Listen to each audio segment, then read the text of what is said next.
तू घायल आहेस म्हणून तू खतरनाक आहेस.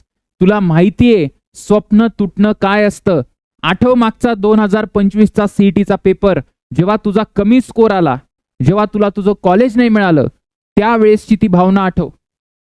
आणि आज तेच आपल्याला बदलायचं आहे.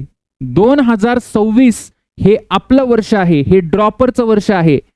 आपण जो रिपीट करण्याचा निर्णय घेतला, तो निर्णय साधारण लोक घेऊ शकत नाही. बरेच लोक गिवअप करून टाकतात, पण तू त्यातला नाहीयेस. स्वतःला ओळख बेटा. स्वतःला ओळखण्याची हीच ती वेळ आहे. माइंडमध्ये 1000 डाऊटफुल गोष्टी येतात. यावेळेस माझ्याकडनं होईल की नाही, मी करू शकीन की नाही, नाही झालं तर लोक काय म्हणतील, 1000 गोष्टी येतील. पण तुझ्याकडे ती क्षमता, ती हिम्मत, ती कुवत, सगळ्या गोष्टी आहे. सीओईपी पाहिजे, व्हीजेटीआय पाहिजे, मिळणार. वालचंद पाहिजे, मिळणार. पीआयसीटी पाहिजे, मिळणार. जे पाहिजे ते मिळणार. मागच्या वर्षी आपण कॉम्प्रोमाइज केलंय की नाही? मग या वर्षी करणार आहोत का? बिलकुल करणार नाही. ही आपली वेळ आहे, ही आपली संधी आहे. ड्रॉपर्स, तुम्ही फार माझ्या जवळ आहात, कारण मी सुद्धा कधी ना कधी ड्रॉपर होतो. तर मला एक्झॅक्टली माहिती आहे की तुम्हाला काय अडचणी येतात, काय विचार करत असतो, काय चुका करतो आपण, आणि तुमचा सगळ्यात मोठा जो वीक पॉइंट आहे, जे तुमचं सगळ्यात मोठं दुखणं आहे, फिजिक्स, त्याला कसं ऍड्रेस करायचं याबद्दल आपण इन डिटेल चर्चा करू. सगळ्यात पहिले आपण हे बघू की या स्टेजला तू काय नाही करायला पाहिजे. काय नाही करायला पाहिजे. पहिले विद्यार्थी जे चूक करतात ती आहे बेटा ओव्हर थिंकिंग. ओव्हर थिंकिंग मध्ये खूप प्रकार आहेत ओव्हर थिंकिंगचे. एक असतं फिअरफुल वालं ओव्हर थिंकिंग, की माझं नाही झालं तर काय, माझे आई बाबा काय म्हणतील, मी क्लासला पैसे भरले 1 वर्ष, ते वाया गेल्यावर मला कसं वाटेल, माझे मित्र मैत्रीण ते आधी ऑलरेडी कॉलेजमध्ये आहेत, ते मजा करतायत, मी हे डिझर्व करतो का, मी मागच्या वर्षी कॉलेज घ्यायला पाहिजे होतं का. हे फिअरफुल थिंकिंग आहे, भीती. आणि दुसरं एक असतं ड्रीम थिंकिंग, की मी सीओईपी ला पोहोचलेलो आहे, मी व्हीजेटीआय ला पोहोचलेलो आहे, मला कॉम्प्युटर सायन्स ब्रांच मिळालेली आहे, सगळे लोक माझ्यासाठी टाळ्या वाजवतायत, माझ्या आईवडिलांचा सत्कार होतोय. एक ही थिंकिंग. या दोन्हीत ओव्हर थिंकिंग पासून आपल्याला वाचायचंय आणि आपल्याला सत्य परिस्थितीत जी वर्तमान स्थिती आहे त्याच्यामध्ये जगायचंय. सगळ्यात पहिले जे पहिलं फिअरफुल थिंकिंग आहे की तुझ्याकडनं होणार नाही बेटा, ते चुकीचं आहे. You can do it, you will do it. कारण तू आधी एकदा सिलेबस तुझा कंप्लीट केलेला आहे. मागच्या वर्षी, त्याच्या मागच्या वर्षी, 2 वर्ष तुटका फुटका काय होईना तुला माहिती आहे. अरे तुला जर विचारलं सरफेस टेन्शनचा फॉर्म्युला सांग, surface tension is equal to force per unit length, तुला माहिती आहे की नाही बेटा? सर माहिती आहे. तुला आयसोबारिक मध्ये किती वर्क डन असतं, पी डेल्टा व्ही, माहिती आहे की नाही बेटा? सर माहिती आहे. म्हणजे असं थोडी आहे की तुला एखाद्या चॅप्टरचं काहीच माहिती नाही. काही काही गोष्टी माहिती आहेत, काही काही गोष्टी नाही माहिती आहेत. आपल्याला अनुभव आहे, बरोबर आहे. जे लोक फ्रेशर आहेत, जे आता 12वीत आहेत, त्यांना आता टेन्शन आहे, त्यांच्या बोर्डच्या एक्झाम आहे, प्रॅक्टिकल आहेत, प्रिलिम्स आहेत, भरपूर गोष्टी आहेत, तरी ते मॅनेज करतायत. तुझ्याकडे परीक्षेचा अनुभव आहे, 2025 ची परीक्षा तू दिली आहे, तुला माहिती आहे की रिअल टाइम एक्झाम प्रेशर कसं असतं. परीक्षेचा अनुभव आहे, अभ्यासाचा अनुभव जास्त आहे तुला, कारण त्यानंतर तू काहीतरी अभ्यास अजून जास्त केलेला आहे. मग का ओव्हर थिंकिंग करून स्वतःला अंडर कॉन्फिडंट फील करवतायत? सगळ्यात पहिले मी तुम्हाला सांगतो की तुम्ही स्ट्रॉंग पोझिशन मध्ये आहात, हे स्वतःला ओळखा. आपलं माइंड आपल्याला वेड्यात काढतं. माइंडला मेहनत करायची नसते, माइंडला फक्त कल्पनांमध्ये जगायचं असतं, भूतकाळ आणि भविष्यकाळ. सो पहिला मुद्दा, बिलीव्ह इन युअर सेल्फ. तुम्ही स्ट्रॉंग पोझिशन मध्ये आहात आणि तुम्हीच ते करणार आहात. दुसरं सगळ्यात महत्वाचं की ओव्हर थिंकिंग तर आपण थांबवलं, पण सर स्टडीचं काय? त्याच्यामुळे ओव्हर थिंकिंग होते की माझं फिजिक्स राहिलं, माझं केमिस्ट्री राहिलं, माझं मॅथमॅटिक्स राहिलं, किंवा कोणाचं बायोलॉजी असेल तर कोणाचं बायोलॉजी राहिलं. मग त्यासाठी काय करायचं? तर फेलिंग टू प्लॅन आणि प्लॅनिंग टू फेल. जे लोक फेल होतात प्लॅन करायला, ते न कळतपणे प्लॅन करत असतात फेल व्हायला. माझ्याकडे मायक्रो डिटेल्ड प्लॅन पाहिजे. आज टोटल सपोज माझ्याकडे 4 महिने आहे किंवा एक जवळजवळ पकड 100 दिवस आहे, तर त्या 100 दिवसामध्ये मी काय काय करणार आहे, कमीत कमी मला वीकली प्लॅनिंग पाहिजे, एकदम इन डिटेल. बघा मी तुम्हाला काय सांगतोय, प्लॅनिंग मध्ये तुमच्याकडे काय काय गोष्टी पाहिजे. लिस्ट ऑफ चॅप्टर्स तुमच्याकडे अवेलेबल पाहिजे, की कुठले चॅप्टर तुमचे स्ट्रॉंग आहे, कुठले चॅप्टर तुमचे स्ट्रॉंग आहे, कुठले चॅप्टर तुमचे वीक आहे. जे चॅप्टर वीक आहे त्याचे कुठले सब टॉपिक्स आहेत की जे तुझे वीक आहेत. जसं मी म्हटलं बेटा, एखादा चॅप्टर आपण घेतला ऑसिलेशन, तर ऑसिलेशन मध्ये नक्की तुला काय नाही येत. तुला फेज वाले प्रश्न येत नाही, तुला एनर्जी इन एसएचएम येत नाही, की तुला टाइम वाले प्रश्न येत नाही, की तुला पेंड्युलमचे प्रश्न येत नाही, डॅम्प्ड ऑसिलेशन येत नाही, काय नाही येत हे तुला माहिती पाहिजे.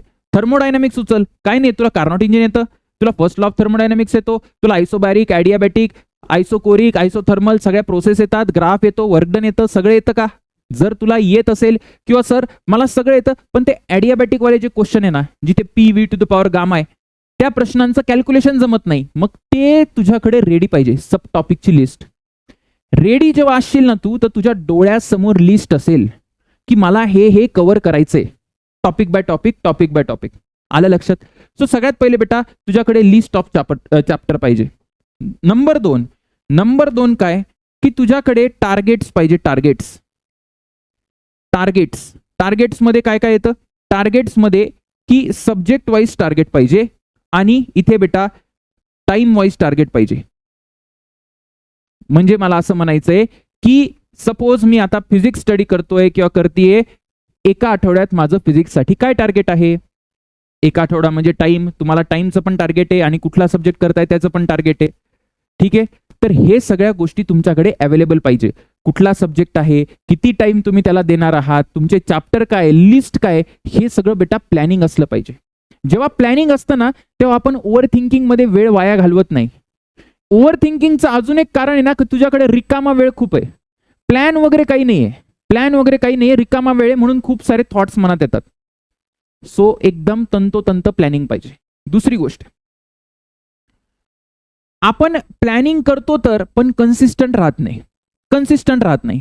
एक दिवस धार अभ्यासाला, एक दिवस प्रचंड धार, 10 तास काय 12 तास. सर आज मी 12 तास अभ्यास केलेला आहे, खूप भारी वाटलं, दुसऱ्या दिवशी झोपून गेला, दुसऱ्या दिवशी 3 तासावर 2 तासावर आलो. असं करायचं नाही. 12 तास नको करू, 8 तास कर, पण कन्सिस्टंट कर. सलग 100 दिवस 8 तास म्हणजे 800 तास अभ्यासाचा टार्गेट ठेवा. 800 तास. कळते का मी काय म्हणतोय तुम्हाला. सलग कन्सिस्टंट.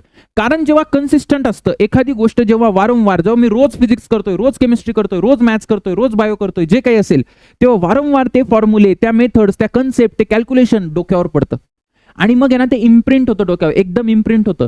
आणि जेव्हा एकदम स्ट्रॉंग इम्प्रिंट झालं ना, तर त्यावेळेस काय होईल बेटा, ते पेपरमध्ये उतरणार. नाहीतर तुम्ही एक दिवस त्याला दिला आणि एक दिवसाचा गॅप पडला ना, तर ते नीट इम्प्रिंट होत नाही, मग ते नीट लक्षात राहत नाही. आलं लक्षात मी काय म्हणतोय. Yes sir. याच्यामध्ये तुम्हाला अजून एक गोष्ट ठेवायची आहे लक्षात, की बेटा प्लॅन जो आहे, जो आपण आता, एक असं पण असतं ना की आपण जो काही प्लॅन करतो तो प्लॅन इम्प्लिमेंट होत नाही. आज मी विचार केला की मला फिजिक्स, केमिस्ट्री, मॅथ्स करायचंय. ठीक आहे, टार्गेट्स आहेत.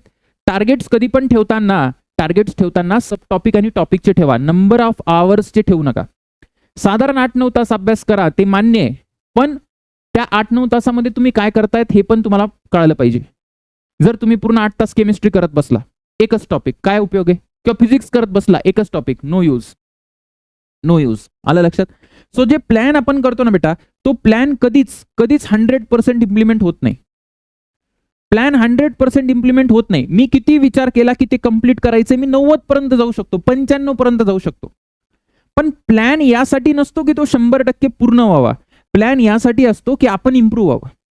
हे मी का सांगतोय, कारण बरेच विद्यार्थी काय करतात, किंवा मी विद्यार्थी असताना पण काय करायचो, माझा आज अभ्यास जेवढा झालाय, विचार केलाय तेवढा झाला जर नाही ना, तर पुढच्या दिवशी मग मी त्याचं टेन्शन घ्यायचो आणि मग त्या टेन्शनमुळे अजून कमी अभ्यास व्हायचा.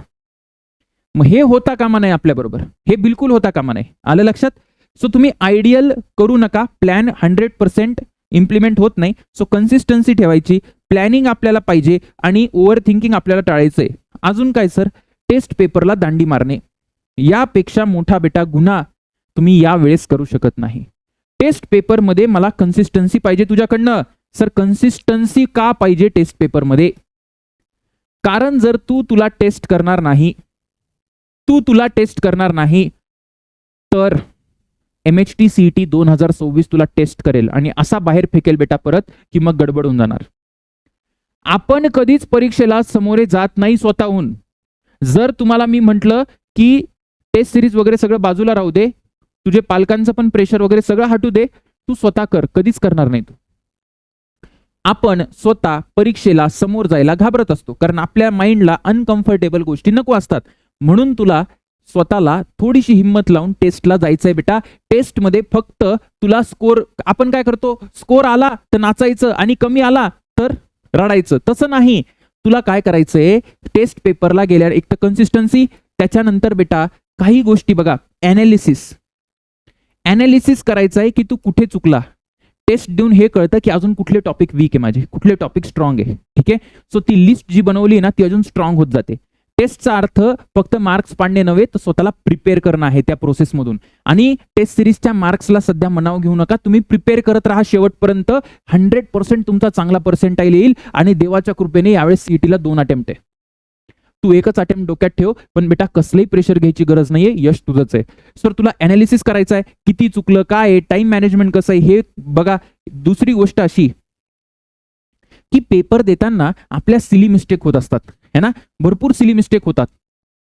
सिली मिस्टेक तर आपण हे पण शिकतो की सिली मिस्टेक कशा कमी करायच्या, की क्वेश्चनला आपण नीट वाचतोय का, फॉर्म्युला लावतोय का, रिकॉल होतोय का, कॅल्क्युलेशन मध्ये काय मिस्टेक होतंय, हे मला तेव्हाच कळेल जेव्हा मी पेपर देईल त्या प्रेशरमध्ये देईल. नाही तर मी घरी बसून जर माझं प्रॅक्टिस करत राहिले ना, किती प्रॅक्टिस केली बेटा तरी ते पेपरचा फील येणार नाही. म्हणून अभ्यास पूर्ण होईल याची वाट बघू नको बेटा. तू अजून 2 वर्ष जरी ड्रॉप मारला ना तरी सुद्धा अभ्यास होणार नाही. अभ्यास म्हणजे काय म्हणतात त्याला, ते हनुमानाचं शेपूट आहे, इतकं लंब येते की त्याला कधी पकडता येत नाही बेटा.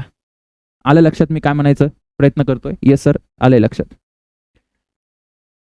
त्याच्यानंतर पुस्तक गोळा करणे अजून एक मोठा रोग आहे आपल्याला. आपल्याला काय वाटतं माहिती का, आपल्याला हे वाटतं की आपण जेवढं जास्त पुस्तकं गोळा करू ना तेवढं जास्त आपल्याला मार्क्स येणार आहे. असं बिलकुल नाहीये, असं बिलकुल नाहीये. बरेच विद्यार्थी, सर मी फिजिक्ससाठी मार्वल करू का, टार्गेट करू का, अरिहंत करू का, DC पांडे करू? सर नाही, मी तर ना सर HC वर्मा करतो. HC वर्मा करतो सर, ते जेईला हे माहिती असून सुद्धा मी HC वर्मा करतो. तू येडपटासारखं करू नको रे, बिलकुल करू नको बेटा. एकच तुला रिसोर्स आहे, एकच रिसोर्स फॉलो करा आणि त्याला वारंवार करा. कारण इट इज नॉट अबाउट, एक ब्रुसली खूप छान म्हणून गेलेत, एक स्टेटमेंट तुम्ही ऐकलं असेल की I do not fear a person who knows 1000 kicks. म्हणजे 1000 टाईपच्या वेगवेगळ्या किक माहिती असणाऱ्या एखाद्या व्यक्तीला मी घाबरत नाही. मग कोणाला घाबरतात? ते त्याला घाबरतात ज्याला एका किकचीच 1000 वेळा प्रॅक्टिस आहे. तुला इतक्या वेळा ते बुक झालं पाहिजे ना बेटा, ते रद्दीवाला सुद्धा तुला शिव्या द्यायला पाहिजे जेव्हा तू विकायला जाशील तेव्हा, की हे काय दिलंय मला. आलं का लक्षात? जेव्हा तुझा पेपर होईल तेव्हा अशी त्या पुस्तकांची अवस्था झाली पाहिजे, इतक्या वेळा तुम्हाला प्रॅक्टिस करायची. तर तो कंटेंट पूर्ण तुमच्या डोक्यात जाणार आहे आणि एकदा डोक्यात गेला ना तर तो पेपरला उतरल्याशिवाय राहणार नाही. ठीक आहे. आणि the king of all sources सांगेल मी तुम्हाला काय करायचं आणि काय नाही ते पण सांगेल. सो आतापर्यंत आपण काय लर्निंग्स घेतल्या पटपट आपण बघू. सगळ्यात पहिले तुम्हाला PCMचा बॅलन्स करायचा आहे. विचारत जा, स्वतःला विचारत जा. जिथे पण ओव्हर थिंकिंग आलं, मला असं वाटलं माझं होईल की नाही, स्वतःला विचारा होईल की नाही. माइंडनी येड्यात काढायचा प्रयत्न केला, तुम्ही माइंडला विचारा, है ना. सत्य कधी पण आहे ना टॉर्च अंधाराला गायब करतो. टॉर्च म्हणजे तुमची बुद्धी. माइंडला विचारा का नाही होणार आहे माझं सिलेक्शन, सांग. माझं फिजिक्स वीक आहे, माझं केमिस्ट्री वीक आहे, माझं मॅथ्स वीक आहे. मॅथ्समध्ये काय नाही येत मला, प्रोबॅबिलिटी डिस्ट्रीब्युशन नाही येत, बायनॉमियल नाही येत, डिफरन्शिएशन नाही येत, इंटिग्रेशन नाही येत, काय नाही येत. फिजिक्समध्ये काय नाही येत, केमिस्ट्रीमध्ये काय नाही येत. अच्छा हे नाही येत, मग त्यासाठी मी काय केलं पाहिजे? काहीही झालं तरी तुम्हाला ऍक्शन ऍक्शन ऍक्शनवर आणायचं आहे स्वतःला. So action is more important than thinking. कुठल्याही प्रकारची थिंकिंग वगैरे is always greater than action. Follow one YouTube resource, follow one plan, implement that and get things done. 1000 गोष्टींच्या मागे जाऊ नका. सर मी आज यांचा व्हिडिओ बघितला, आज त्यांचा व्हिडिओ बघितला. बेटा तू कोणाचाही व्हिडिओ बघ, युट्यूबवर सगळेच व्यक्ती, सगळेच लोक चांगल्या गोष्टींसाठीच प्रयत्न करतायत, तुझं यश मिळावं, सगळ्या गोष्टी चांगल्या व्हाव्या म्हणून. एकाला फॉलो करा, व्यवस्थित करा, पण फॉलो करा मात्र. ठीक आहे. प्लॅन फॉलो करा. त्याच्यानंतर कन्सिस्टन्सी, रोज करायचं म्हणजे करायचंच. अन्न पाणी याच्यापेक्षा जास्त इम्पॉर्टंट आहे तुझी इज्जत, तुझा स्वाभिमान, तुझ्या घरच्यांचा सन्मान. आलं का लक्षात? करायचं म्हणजे करायचंच यावेळेस. ऍग्रेसिव्ह व्हा. माझं होईल की नाही यापेक्षा हे बघा की सीओईपीच्या CS ला मला कशी ऍडमिशन घेता येईल, व्हीजेटीआयच्या टॉप ब्रांचला मला कसं जाता येईल. जर तुम्ही स्वतःला त्या लेवल पर्यंत आणू शकले ना तर मग काही नसतं. आपण काय करतो, आपण टेस्ट मॅच खेळायला लागलो आणि आपण फक्त बघतोय की आपल्याला फॉलो थ्रू नाही मिळायला पाहिजे. कसं बस आपल्याला काय करायचंय, कसं बस अवॉइड करायची एखादी गोष्ट. म्हणजे 100चा कट ऑफ आहे, तुम्ही 99ची गोष्ट करतो. अबे 99 सोड, तू 150ला जा यार, 150ला 200ला जा, म्हणजे तू 100 विसरून जाशील. त्याच्यानंतर कन्सिस्टन्सी स्टडीमध्ये पण पाहिजे आणि टेस्ट पेपर पण मध्ये पण पाहिजे मला. लिमिटेड रिसोर्सेस बेटा, हे खूप इम्पॉर्टंट आहे. ठीक आहे. आणि प्लॅनिंग मध्ये स्टडी प्लस रिव्हिजनला विसरू नको दादा. रिव्हिजनला बिलकुल विसरू नका. साधारण 10 ते 20% वेळ रिव्हिजनला देत राहा, म्हणजे टॉपिक स्ट्रॉंग होतील. आलं लक्षात? आता सगळ्यात इम्पॉर्टंट, सर रिसोर्स काय वापरू, रिसोर्स काय वापरू? मी तुला एक सांगतो, ओपनली सांगतो. PYQ MHT CET साठी सगळ्यात महत्वाचा रिसोर्स आहे. माझ्या चॅनलवर जेवढ्या व्हिडिओज आहेत ना त्याच्यामध्ये मी वारंवार सिद्ध केले. पण परत एकदा सांगतो, PYQ मुळे काय काय शिकायला मिळतं. सगळ्यात पहिले डायरेक्ट रिपिटेशन होतं, डायरेक्ट प्रश्नांचं रिपिटेशन होतं. बघायचंय तुला, बघ हे घे. किती वर्ष विचारलाय सीईटीने प्रश्न हा, किती वर्ष डायरेक्ट विचारलाय बेटा, 19, 20, 23, 25. अजून काय पाहिजे यार? डायरेक्ट रिपिटेशन आहे, बोर्ड सारखं रिपिटेशन आहे. याच्यापेक्षा जास्त काय पाहिजे तुला? हे बघ 2024, 22, 25. त्याच्यानंतर काय सर? त्याच्यानंतर असतं बेटा इनडायरेक्ट रिपिटेशन. इनडायरेक्ट म्हणजे काय की ते एखादा टॉपिक पकडतात, त्या टॉपिक मधून एक टाईपचा प्रश्न विचारला, पुढच्या वर्षी त्याच टाईपचा प्रश्न थोडासा फिरवून विचारतील, लँग्वेज बदलतील, कन्सेप्ट तोच राहील. मग मला प्रिव्हियस इयर करून काय झालं, प्रिव्हियस इयर करून काय फायदा झाला? मला कळालं की सीईटीचा टॉपिक काय इम्पॉर्टंट आहे, सीईटीला काय वाटतं हे महत्वाचं आहे, ना की मला, ना तुला, ना कोणा तिसऱ्या व्यक्तीला. म्हणून प्रिव्हियस इयर अनालिसिस हा शत्रूचा अनालिसिस आहे. शत्रू तुझा कोण आहे? सीईटीची एक्झाम. आता त्या सीईटीच्या एक्झामला जर तुला पराभूत करायचं असेल तर शत्रू कसा वागतो हे तुला बघावं लागेल. आणि एका वर्षाचा शत्रूचं वागणं फरक पडत नाही. इथे तुला 5 वर्षाचं, किती इयर सर? 5 इयर PYQ करावं लागतील. तू ड्रॉप कशाला घेतला होता? 1 आणि 2 वर्षाचे PYQ करायला का 5 वर्षाचे PYQ करायला? सर 5 वर्षाचे. सगळं करायचं बेटा, काही सोडायचं नाही. डायरेक्ट इनडायरेक्ट रिपिटेशन आहे. त्याच्यानंतर काय आहे ना बेटा, आपल्याला सब टॉपिक्स मिळतात, त्याचं वेटेज मिळतं. वेटेज कळालं पाहिजे तुम्हाला.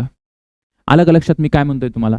जसं फ्लुइड मध्ये जर तुम्हाला म्हटलं कशाला वेटेज आहे, तर सरफेस टेन्शनवर बेटा भरपूर प्रश्न विचारले सीईटीने.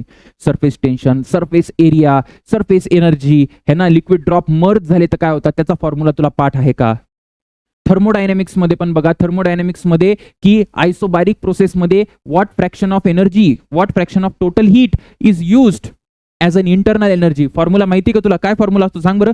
Delta U upon delta W चा फॉर्म्युला पाठ आहे का? किंवा delta U upon delta Q चा फॉर्म्युला पाठ आहे का आयसोबॅरिक साठी? किंवा डेल्टा डब्ल्यू है ना, किंवा work done upon delta Q चा फॉर्म्युला पाठ आहे का आयसोबॅरिक साठी? पाठ आहे का तुला सांग बरं? पाठ आहे का? नाहीये ना पाठ? नाही पाठ आहे ना, मग कशाला बरं जाऊ दे, नसेल पाठ. आता लगेच सांगू शकतो मला what is the formula for the force between 2 plates of capacitor? काय फॉर्म्युला आहे force between 2 plates of capacitor? सांग काय फॉर्म्युला आहे? अच्छा, do you know the relation between efficiency of Carnot engine and coefficient of performance? सीईटीने प्रश्न विचारलाय मागच्या वर्षी. माहिती का रिलेशन? पाठ आहे. अरे जर तुला माहिती नसेल, जर तुला पाठ नसेल तर बेटा तू कशाला जर मी अजून ऑसिलेशन विचारलं तुला, ऑसिलेशनचं विचारतो, डॅम्प्ड ऑसिलेशनचा अँप्लिट्यूडचा फॉर्म्युला पाठ आहे. अच्छा, डॅम्प्ड ऑसिलेशनची फ्रिक्वेन्सी किंवा अँग्युलर फ्रिक्वेन्सीची इक्वेशन माहिती तुला किती आहे? त्याचा फॉर्म्युला माहिती आहे का तुला किती आहे? अच्छा मला सांग, ऑसिलेशन मध्ये A/2 0 to A/2 जर मीन पोझिशन पासून इकडे जात असेल तर हे किती टाइम मध्ये कव्हर होतं माहिती का तुला? आणि A/2 पासून A ला जायला किती टाइम लागतो माहिती का तुला? हे सगळं सीईटीने विचारलेलं आहे. PYQ बघा, उघडा डोळे बघा नीट, PYQ बघा आधी, कारण हे रिपिटेशन थीम आहे बेटा. एका वर्षी नाही विचारले, 2-2, 3-3 वर्षाचं रिपिटेशन आहे. सो PYQ करणे मस्ट आहे, मस्ट आहे सर, मस्ट.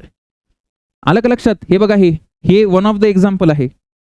सेम प्रश्न आहे बघा, 2022 आणि 2025 थोडासा फिरवून विचारलेला आहे. आपल्याला इक्विव्हॅलेंट कॅपॅसिटन्स विचारलंय. भरपूर प्रश्न आहेत इक्विव्हॅलेंट कॅपॅसिटन्सवर, म्हणजे तुला हे कळतं की equivalent capacitance becomes important topic. ठीक, ओके सर. हे बघा, हे डायरेक्ट रिपिटेशन आहे, तेच सांगायचा प्रयत्न करत होतो. दिस इज ऑल्सो रिपिटेशन 2025, 2022, 2020. आलं लक्षात? Okay okay sir. हे टेम्परेचर वाले बघा, पर्सेंटेज वाले क्वेश्चन अजून पण विद्यार्थ्यांना येत नाही. पर्सेंटेज वाले फक्त फॉर्म्युला पाठ करून जातात. Sigma A T to the power 4, sigma E A T to the power 4 is nothing but energy radiated by a black body. अरे पण त्याच्यावर कशा टाईपचे प्रश्न येतात हे माहिती का तुला? टेम्परेचर आणि वेवलेंथ मिक्स करून देतात. वेन्स लॉ आणि स्टीफन लॉचं इंटिग्रेशन करून प्रश्न देतात, दोघांना मिळून प्रश्न देतात. अच्छा, हे असे पर्सेंटेजचे प्रश्न देतात की आपलं टेम्परेचरचे म्हणजे टेम्परेचर 50% वाढवलं तर काय होतं, 3 केल्विनने वाढवलं तर काय होतं. अच्छा, एरिया बदलतील कधी, त्याचे फॉर्म्युले माहिती आहेत का? इन डिटेल जावं लागतं बेटा, त्यासाठी PYQ इम्पॉर्टंट आहे. त्याच्यानंतर शॉर्ट नोट्स. बरेच विद्यार्थी म्हणतात सर शॉर्ट नोट्स कशा काढायच्या. बघा, मी तुम्हाला हे जे आपली सिरीज चालू आहे चॅनलवर PYQ सिरीज, त्याच्यामधून त्या लेक्चरच्या काही नोट्स आहेत. तुम्हाला दिसतंय का? दिस इज, हे कशासाठी? ॲडियाबॅटिक प्रोसेससाठी. ॲडियाबॅटिक प्रोसेससाठी बघा, मी इथे एकदम क्लिअर कट तुम्हाला जेवढं दिसत असेल इथे तेवढं इथे कंडिशन्स लिहिल्या आहे. PV to the power gamma, TV to the power gamma -1, P1 minus gamma, T to the power gamma is constant. ही कंडिशन आहे. त्याच्यानंतर वर्क डनचा फॉर्म्युला आहे, कारण वर्क डनवर प्रश्न विचारते CET. ग्राफ कसा असतो, त्याच्यानंतर बेटा त्याचा स्लोप काय आहे, स्लोप याचा आणि आयसोथर्मलच्या स्लोपच्या रिलेशनवर प्रश्न विचारलेला आहे. ठीक आहे ना. सो इथे काय 0 असतं याच्यामध्ये, ॲडियाबॅटिक मध्ये Q0 असतो सर, है ना. परफेक्ट इन्सुलेशन असतं. त्याच्यानंतर बघा इथे सांगितलंय की जर इंटरनल एनर्जी वाढली किंवा आपण जर सिस्टमनी वर्क केलं तर ॲडियाबॅटिक मध्ये इंटरनल एनर्जी कमी होते की जास्त होते. या सगळ्या थीम्सवर प्रश्न विचारले. मी कुठंच जास्त स्टेटमेंट न लिहिता फक्त जे PYQ आहे, फक्त जे PYQ आहे, तुम्ही काय करणार, जर तुमचा PYQ अनालिसिस कच्चा असेल ना तर तुम्ही इथपर्यंत फक्त थोड्याशा नोट्स काढाल, पण हे तुम्हाला नाही येणार. हे काय सर की CETनी 2-3 वर्षी हे पण प्रश्न विचारले. हे बघा, पहिला व्हॉल्यूम V होता, नंतर 32V झाला. हा प्रश्न तर CET विचारते, पण इथे डेन्सिटी पण देतात की डेन्सिटीच्या टर्म मध्ये प्रश्न. आता मेन वेळेस CETला पेपर चालू असताना तुला जर आठवलं नाही तर काय करशील, सर मला माहिती आहे density is equal to mass upon volume. बेटा प्रेशर मध्ये काही कळत नाही. सो हा पण फॉर्म्युला तिथून डिराईव्ह होतो. ठीक आहे, PYQ अनालिसिस केल्यावर. हे बघा, इलेक्ट्रिक फील्ड लाईन्सच्या प्रॉपर्टी आहेत, हे इलेक्ट्रोस्टॅटिक्सच्या लेक्चरमधून आहे. इथे फक्त डायरेक्ट की बाबा पॉझिटिव्ह चार्ज मधून बाहेर येते, है ना, field lines never intersect each other, negative चार्जच्या आतमध्ये जाते. किंवा इथे बघा, इथे दिलंय की electric lines higher to lower potential जातात, है ना. किंवा इथे काय बेटा की जेवढ्या जवळ इलेक्ट्रिक लाईन्स असतील तेवढी जास्त इलेक्ट्रिकल इंटेन्सिटी असेल. असं तुम्हाला छोट्या छोट्या नोट्स काढायच्यात जी तुम्हाला शेवटी रिव्हिजनला इम्पॉर्टंट आहे. लिहायचं नाही, जास्त लिहायचं नाही, छोटं छोटं. आणि ते पण काय लिहायचं, आपण काय करतो सगळंच लिहित बसतो. नाही, CET कशावर प्रश्न विचारते. 5 वर्ष बेटा, 5 वर्षामध्ये CETनी प्रत्येक टॉपिकवर जवळजवळ 200 प्रश्न विचारलेत. माझ्याकडे 16 टॉपिक आहेत 12वीला फिजिक्सला. 16 × 200 किती होतात? 3200. 3200 प्रश्न. 3200 नाही तर 2500 प्रश्न तर पक्के असतील. आता 2500 प्रश्न 12वीचे, आणि असेच जर तू पकडले काही नाही तर 1500 प्रश्न 11वीचे बेटा. 4000 प्रश्न आहेत, 4000 प्रश्न. याच्या बाहेर काय करणार आहे तू सांग मला. एवढे प्रश्न जर तुझे झाले असतील तर मग तू बाकी रिसोर्सला जाऊ शकतो. पण मला वाटतं PYQ 5 year PYQ plus test series and multiple time revision is more than enough to get any college, any branch. आलं लक्षात? Okay okay sir. त्याच्यानंतर आपल्या चॅनलवर स्वयं फिजिक्सवर, तुमच्या चॅनलवर फ्री PYQ सिरीज चालू आहे, ज्याच्यामध्ये मी 5 वर्षाचे PYQ कव्हर करतोय. आतापर्यंत rotational dynamics, mechanical properties, kinetic, thermodynamics, oscillation complete झालेलं आहे. ॲज वेल ॲज इलेक्ट्रोस्टॅटिक्स 11वी प्लस 12वी कंप्लीट झालेलं आहे. मी टोटल 20 जानेवारीपर्यंत 20 ते 22 जानेवारीपर्यंत हे कंप्लीट करणार आहे बरं का, सिलेबस 12वीचा. आणि 15 फेब्रुवारीच्या आत, 15 ते 20 फेब्रुवारीच्या आत 11वीचे पण टॉपिक्स कंप्लीट होतील. म्हणजे entire physics all 5 years PYQ जवळजवळ 90% पेक्षा जास्त 5 वर्ष. म्हणजे सपोज जर सगळे PYQ पकडले तर 90% जास्त PYQs तुम्हाला कव्हर करून देणार आहे. फक्त PYQ कव्हर करत नाही बेटा आपण लेक्चरमध्ये, त्याचे फॉर्म्युले, कन्सेप्ट, सगळ्या गोष्टी सांगत असतो. तुम्हाला जर ही PYQ सिरीज जॉईन करायची आहे तर तुम्ही जॉईन करू शकता. बघा, क्वेश्चनच्या वेटेज वाईज आपण चॅप्टरचं प्लॅनिंग केलंय, त्या ऑर्डरनी आपण जातोय. PYQ सिरीज सगळ्यात जास्त महत्वाची तुझी मेहनत आहे तिथे. ठीक आहे ना, तुम्ही हे जॉईन करा. मी 100% सांगतो तुम्हाला फायदा होईल. ठीक आहे, काही ड्रॉपर असे असतील हे व्हिडिओ बघणारे की सर ऑलरेडी आम्हाला 40+ फिजिक्सला पडतायत 50 पैकी, काही अडचण नाही बेटा, तू नाही फॉलो केलं तरी चालेल. तुम्ही PYQ सिरीज नाही जरी फॉलो केली तरी कमीत कमी स्वतःहून PYQ सोडवा. टेलिग्रामच्या ग्रुपवर जा, तिथे PDF आहे बेटा लेक्चरची, बघा तिथे किती सारे PYQ कव्हर केले, त्याला सोडवून बघा स्वतः. जोपर्यंत तू सोडवणार नाही तोपर्यंत होणार नाही. बघा, हे 11वीचे टॉपिक्स आहेत, हे पण आपल्याला कव्हर करायचे आहेत. ठीक आहे, सेमी कंडक्टर वगैरे हे मी 11वी + 12वी सोबतच कव्हर करेल. इथे पण चॅप्टर वाईज प्लॅनिंग आहे सध्या. आता बघा, आता वेव्ह ऑप्टिक्स आणि त्याच्यानंतर ऑसिलेशन्स हे एकत्र आपल्याला करायचे आहेत. इथून 9 प्रश्न पडतात सीईटीला. थर्मोडायनामिक्स आणि KTG हे मिळून बेटा टोटल 4 ते 5 प्रश्न आहेत. हे पण आपलं झालेलं आहे. आलं लक्षात? Okay sir. तुम्हाला मी चॅलेंज देतोय, challenge. That is 5 year PYQ challenge. तुम्ही 5 वर्षाचे PYQ तयार आहात का? सॉल्व्ह करायला तुम्ही तयार आहात का 5 वर्षाचे PYQ? Not only in physics, chemistry and mathematics, तिन्ही सब्जेक्ट. मग तू बेटा स्वतःहून कर, कुठल्या दुसऱ्या चॅनलला फॉलो कर किंवा स्वयं फिजिक्स या चॅनलवर 5 इयर PYQ सिरीज चालू आहे, त्याचे व्हिडिओज बघ, काहीही कर, पण 5 वर्षाचे PYQचं चॅलेंज तुम्ही एक्सेप्ट करता आहात का? दिस इज व्हेरी इम्पॉर्टंट. मी आत्ता सांगतो, इथे बोलून सांगतो बेटा, मागच्या 5 वर्षाच्या पेपर अनालिसिस मध्ये मला असं कळालं की more than 75 to 80% of CET paper is directly or indirectly repeated. Directly or indirectly repeated. ठीक आहे, आणि CET मध्ये 35च्या वरती जर तुम्ही गेलात ना, 35 ते 37च्या वर गेला ना फिजिक्समध्ये, आरामात तुमचा 99% क्रॉस होतो. 40च्या वर गेला तर गॅरंटेड बेटा 99.5 99.6 प्लस पर्सेंटाईल येतो. आरामात येतो, आरामात. मी तर तुम्हाला कमी आकडे सांगितले. काही काही विद्यार्थ्यांचे तर टफ शिफ्टला मागच्या वर्षी 37 38 ला सुद्धा 99.5 प्लस आलेत फिजिक्सला. माझा प्लॅन एकदम क्लिअर आहे. आय ऑलवेज फोकस ऑन, कारण माझ्याकडे आता वेळ कमी आहे ॲज अ स्टुडंट जर मी असतो आणि ॲज अ टीचर पण, कारण आपण आता सध्या डिसेंबर एंडला आहोत आणि माझ्याकडे 3-4 महिनेच राहिलेत CETला. तर अशा वेळेस बेटा, अशा वेळेस मी 90% पार्टवर फोकस करेल. 90% ऑफ द पार्ट जो माझ्या हातात आहे, 10% सोडणार नाही. कोण म्हटलं तुम्हाला 10% सोडणार आहे? जेव्हा 90% मी कव्हर करेल तेव्हा 10% पण कव्हर होऊन जातो. एक गोष्ट अजून सांगायची मला, ड्रॉपर्समध्ये ही फार टेंडन्सी असते की सगळ्या बुक्स करत बसतात कारण त्यांना वाटतं 50 पैकी 50 प्रश्न मला यावे. असं नसतं. कुठल्याच CET मध्ये पण 50 पैकी 50 खूप rarest of the rare score असतो बेटा. आणि आजकाल पर्सेंटाईलमुळे ते पण कळत नाही की कोणाला आउट ऑफ आले, पण आउट ऑफ येत नाही माझ्या माहितीनुसार तरी. ठीक आहे, कारण तेवढ्या टाइममध्ये आपल्याला, तेवढ्या स्पीडमध्ये CETचे पण काही काही प्रश्न चांगले विचारते CET. सो त्याच्यावर आपल्याला फोकस करावं लागतं. मला असं म्हणायचंय की जर 50 पैकी तुमच्याकडे 40 प्रश्न हातात आहेत, CET डायरेक्ट इनडायरेक्ट रिपीट करते आणि 5 प्रश्न असे आहेत ना ते मॅनेज होऊ शकतात, तर 5 प्रश्न तुम्ही राहू द्या ना यार. या 5 प्रश्नाची कोणालाच गॅरंटी नाहीये. हे CET कुठून विचारेल, काय विचारेल त्यांचं त्यांना माहिती. 50 पैकी 50चं प्रिपरेशन करता येतं, पण ते 2 वर्ष केलं तर करता येतं. मग आता आपण शेवटी 50 पैकी 40 ते 45 प्रश्नांचे टार्गेट करू शकतो. आणि याच्यामध्ये मात्र there should be no compromise. Direct तिथून 45 पैकी 41 42 बरोबर आले पाहिजे, आपले 38 39 बरोबर आले पाहिजे, म्हणजे तेवढा आपला स्कोर बसला पाहिजे.